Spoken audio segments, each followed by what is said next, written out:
се върне, всеки ден той е Евангелия, да е от мен.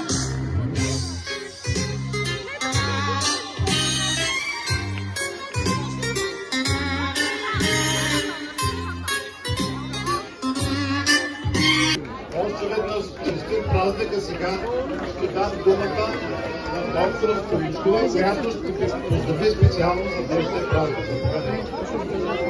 Честит празник и от бургаските педиатри. Само искам да споделя, че тази инициатива наистина е подкрепена от община Бургас. Миналата година, точно на 1 юни, бургаските педиатри и община Бургас подписаха споразумение за съвместна дейност.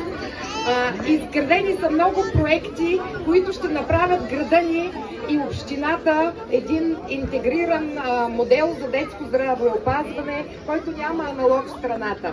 Наистина такова партньорство няма аналог в страната.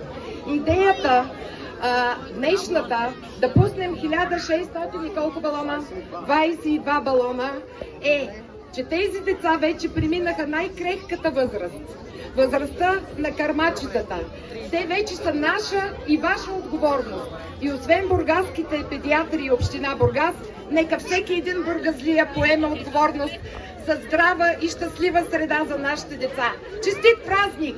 Пускаме!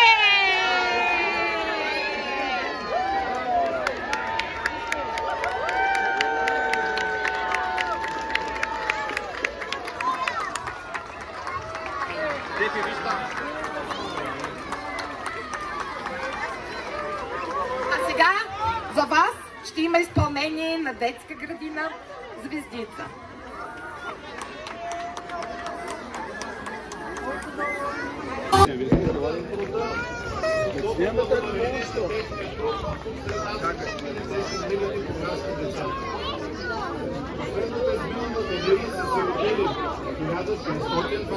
бургаски деца, от които 831 момчета. Моля за аплодисменти на момчетата.